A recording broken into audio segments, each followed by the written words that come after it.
दोस्तों, शास्त्रों में लिखा है कि मृत्यु अंत नहीं है बल्कि आरंभ है। मृत्यु के बाद दुराचारी आत्माओं को यमदूत अपने साथ यमलोक ले जाते हैं। मनुष्य की मृत्यु के 13 दिन बाद पिंडदान से एक नया शरीर प्राप्त कर आत्मा यमलोक की यात्रा शुरू करती है।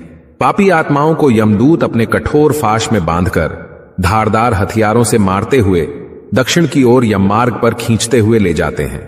पापी आत्माओं के लिए यमलोक का मार्ग बहुत ही दुर्गम और कष्टदायी होता है, जबकि पुण्य आत्माओं के लिए यही मार्ग सुगम और आनंददायक होता है। गरुड़ पुराण में स्पष्ट लिखा है कि पृथ्वी लोक से यमलोक की दूरी 86,000 योजन है, जिसे पापी आत्मा अपने पैरों से चलते हुए लगभग 1 साल में पूरा करती है। यमलोक की इस यात्रा के दौरान आत्माओं को अलग अलग 16 नगरों से गुजरना पड़ता है। ये 16 नगर आत्माओं को भयंकर कष्ट देने के लिए बनाए गए हैं। जिस आत्मा ने जैसे पाप कर्म किए होते हैं, उसे उस नगर में उतना ही कष्ट भोगना पड़ता है। तो चलिए इस वीडियो में जानते हैं कि यममार्ग में मिलने वाले वे 16 नगर कौन से हैं, किस नगर को पार करने में कितना दिन लगता है और किस नगर में आत्मा को क्या कष्ट दिया जाता है। इसके साथ ही आपको यह जानकर भी हैरानी होगी कि गरुड़ पुराण में यहां तक बताया गया है कि आत्मा एक दिन में कितने कदम चलेगी, कितनी दूरी तय करेगी, क्या खाएगी और कहां रुककर विश्राम करेगी। त्योहार में खाए जाने वाले शुद्ध फलाहार और पूजन सामग्री को प्राप्त करने के लिए डिस्क्रिप्शन में दिए हुए लिंक को क्लिक करें और कमेंट बॉक्स में जय श्री नारायण लिखकर परमात्मा को अपना आभार व्यक्त करें। दोस्तों, मृत्यु के 13 दिन बाद यमदूत आत्मा को पकड़कर यमलोक के मार्ग पर ले जाते हैं। यह मार्ग कांटों, कीलों, भालों और कठोर पत्थरों से भरा होता है। इन रास्तों पर कहीं आग जलती रहती है, तो कहीं सैकड़ों दरारों से भरा एक सकरा रास्ता मिलता है। कहीं भयंकर बिजली गिरती है, तो कहीं पिघलते हुए गर्म लोहे पर चलकर जाना पड़ता है।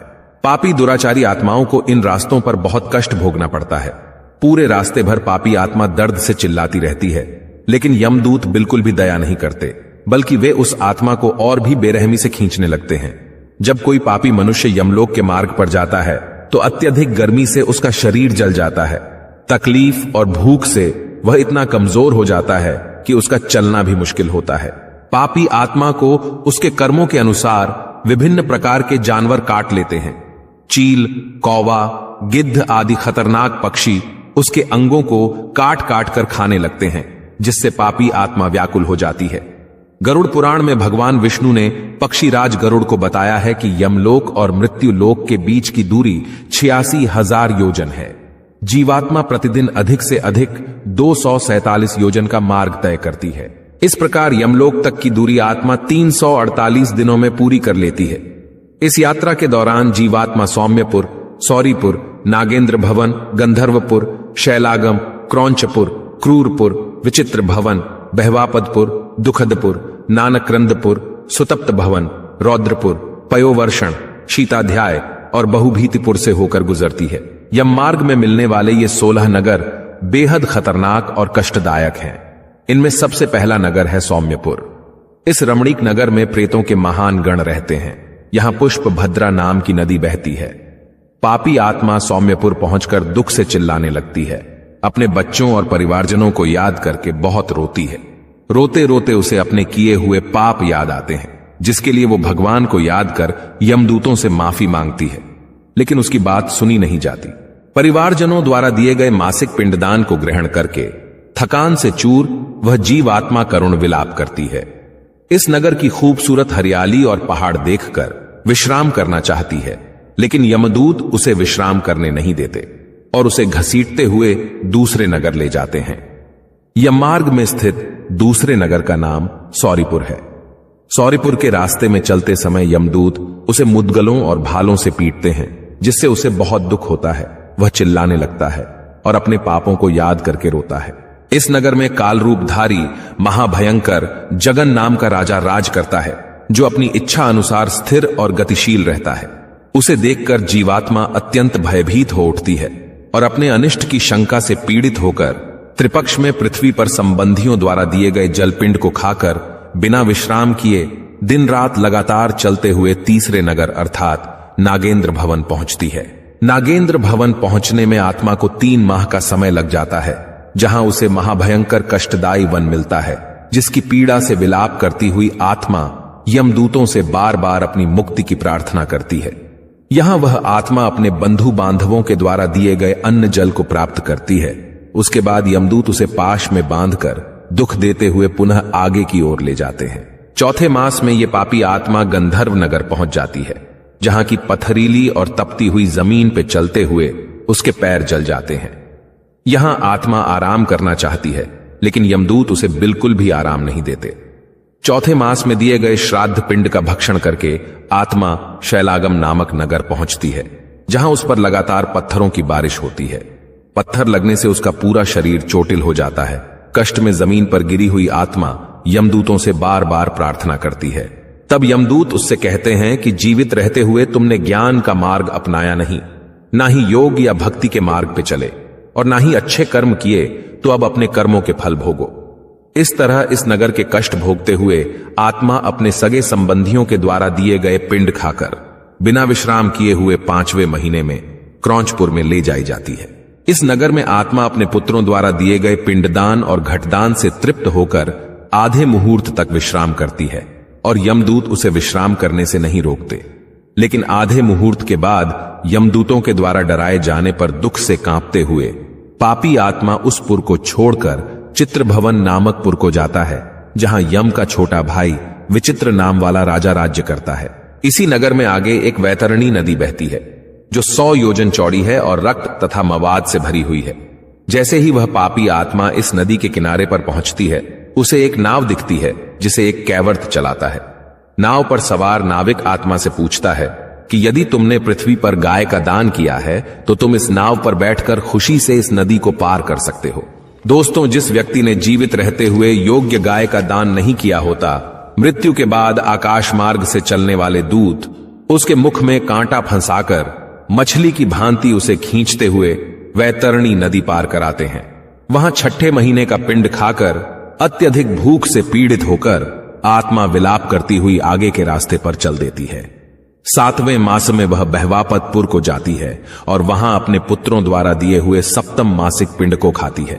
रास्ते में यमदूत उसे फिर से पीटने लगते हैं और कहते हैं कि तुमने पृथ्वी पर कोई भी अच्छा काम नहीं किया, इसलिए अपने कर्मों के अनुसार ही फल भोगो।